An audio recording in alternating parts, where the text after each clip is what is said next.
15. konuşmayı Halkın Kurtuluşu Partisi adına Genel Başkan Nurullah Ankut yapacak. Saygıdeğer halkımız, Türkiye yeni bir seçime götürülüyor bildiğimiz gibi.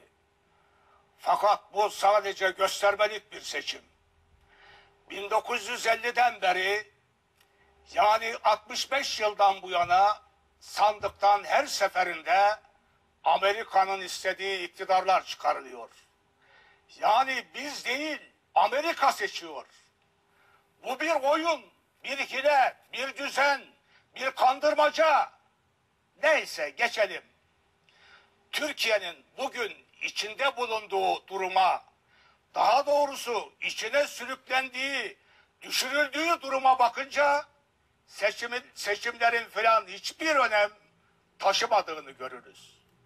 Çünkü Türkiye bugün Mustafa Kemal'in 19 Mayıs 1919'da Samsun'a çıktığı günlerden çok daha ağır, çok daha karanlık günleri yaşıyor. Neden mi daha ağır bugünkü durum? Şundan, 1919'da Türkler ve Kürtler bugün olduğu gibi ayrışmış, birbirlerine düşman kamplarda yer almış değillerdi. Yekvücuttu her iki halkta. Ayrıca da 1919'da düşman, işgal ordusuyla, çizmeleriyle topraklarımızı çiğneyerek, kan dökerek, ırza geçerek ilerliyor, işgaller yapıyordu.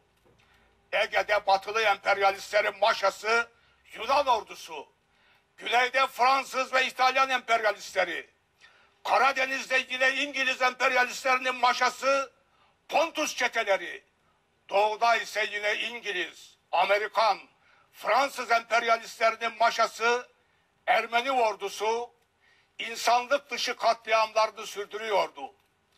Müslüman halkı camilerde toplayıp ateşe vererek, su kuyularına baş aşağı canlı canlı atıp, üzerlerine büyük kayalar yuvarlayarak ve daha akla hayale gelmeyecek caniliklerle katlediyordu. İstanbul'da ise batılı emperyalistlere teslim olmuş Padişah Vahdettin ve damat Ferit hükümetleri Mustafa Kemal ve 1. Kuvayi Milliyeciler hakkında idam fermanları çıkarıyordu. Yani durum apaçık ortadaydı. Dost cephede, düşman cephede herkesçe görülüp seçilebiliyordu, anlaşılabiliyordu. Bugünse halkımız parça parça bölünmüş durumda. Üstelik de düşman ülkemizi askeri üsleri, NATO'su, Avrupa Birliği gibi askeri ve siyasi örgütleriyle, IMF, Dünya Bankası, Dünya Ticaret Örgütü gibi ekonomik örgütleriyle ve sanayimizin tamamını oluşturan tekelci şirketleriyle kıskıvrak bağlamış olmasına rağmen kendisini gözlerden uzak tutmayı, gizlemeyi başarabilmiştir. Türkiye Sevir bataklığına çekilip orada boğulma, yok edilme süreci yaşıyor. Ve her geçen günde adım adım oraya sürüklenip götürülüyor. Kim tarafından mı? İşte yukarıda saydığımız batılı emperyalistler tarafından, Amerikan emperyalistleri tarafından, Avrupa Birliği emperyalistleri tarafından, yani 1. Kuvayi Milliye öncesinde Türkiye'yi parça parça ederek yok etmek isteyen batılı emperyalistler bugün de yeniden Türkiye'nin önüne yeni Sevr haritası koymuşlar ve onu kabule zorlamaktadırlar. İşin en vahim tarafı da halkımız bu aşağılık oyunun, bu felaketin farkında değildir. Oysa ABD emperyalistlerinin BOP haritası ortadadır. Bu haritaya göre Türkiye, Free Kürdistan, West Armenia ve Türklere bırakılan kısım olmak üzere 3 parçaya bölünmektedir.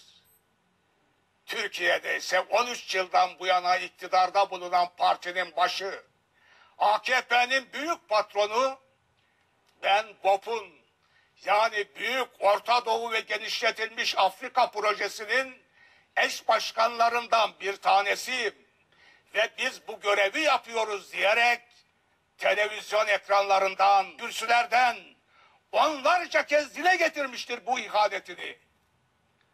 Amerika'nın hazırlayıp uygulamaya soktuğu BOP haritası Irak'ta, Libya'da, Suriye'de ne yazık ki hayata geçirilmiştir.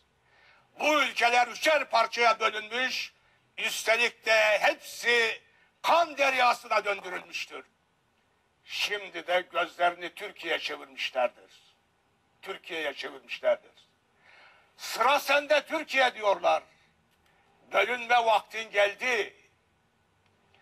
Ve aynen birinci Kurtuluş Savaşımız öncesinde olduğu gibi dış düşmanla ittifak etmiş yerli işbirlikçi hainlerle de karşı karşıyayız şu anda. Kim mi bunlar? Meclisteki başta AKP gelmek üzere 4 Amerikancı parti, yani AKP, CHP, MHP ve HDP. Bunların ortak paydası Amerikancılıktır. NATO'culuktur. Avrupa Birlikçiliktir. IMF'ciliktir. Bunların bir tekinin AB ve ABD emperyalistlerine karşı bugüne dek gık dediklerini duyan olmuş mudur? Hayır. Tam tersine bunlar belirli aralıklarla Washington'a giderler. Saygılarını ve sadakatlerini sunarlar efendilerine ve görev talep ederler efendilerinden. Bize görev ver, sana hizmette bulunalım derler. Amerika ve AB emperyalistleri bölgemiz ülkelerini harabeye çevirirken ve oraları parça parça bölerken, halkları birbirine boğazlatırken bunların gıkı çıkmış mıdır? Başta incirlik gelmek üzere Türkiye'deki üslerden kalkan Amerikan bombardıman uçakları o ülke topraklarını, şehirlerini cehenneme çevirirken bunların bir teki olsun ses çıkarabilmiş midir bu katliama? Hayır. Amerikan askerleri bu canavarlıkları sürecinde camileri bombalamışlardır. Oralarda ibadet eden Müslümanları tarayıp öldürmüşlerdir. On binlerce Müslüman kadının ırzına geçmişlerdir. On binlercesinin gece evlerine, yatak odalarına dalmışlar, baskınlar yapmışlar, arama bahanesiyle bedenlerine el atmışlardır. Tam da o günlerde, o yıllardan bu yana saf, temiz insanlarımızın din duygularını sömüren, yani din alıp satan, yani din kisvesi altında Karun'un hazinelerinden büyük dünya menfaati biriktiren, sağlayan, bütün bunlarla da yetinmeyip son günlerde seçim meydanlarında elinde Kur'an'la dolaşan AKP'nin büyük reisi, Amerika'nın canavarlaştırılmış, insanlıktan çıkarılmış işgal ordusu için ne diyordu? Aynen şunu: bu cesur kadın ve erkeklerin en az kayıpla evlerine dönmelerini umuyor ve bunun için dua ediyoruz. Böyle Müslümanlık olabilir mi? Hayır. Bu çok açık bir şekilde Müslüman düşmanlığıdır. Meclisteki diğer Amerikancı partiler de aynıdır. Amerika'yla etle tırnak gibi kaynaşmış para babaları da, TÜSİAD'çılar da, MÜSİAD'çılar da, TİS'çiler de aynıdır. Amerikancı satılmışlar medyasının yazar çizerleri de aynıdır. Türkiye'nin, Türk ve Kürt halkının düşmanları cephesindedir bunlar. İşte Halkın Kurtuluş Partisi demokratik halk iktidarını kurduğu zaman bunların tamamının ekonomideki ve siyasetteki varlıklarına son verecektir. İktidar gerçek anlamda örgütlü halkın iktidarı olacaktır. Sözümüzdür. Hırsızlar imparatorluğunu yıkacağız. Hırsızlarsa nereye giderlerse gitsinler, nereye çıkarlarsa çıksınlar, sonunda mutlaka çelik bilezikle tanışacaklardır. Tarihe de vurguncu, halk düşmanı, ABD işbirlikçisi hainler olarak yazılacaklardır.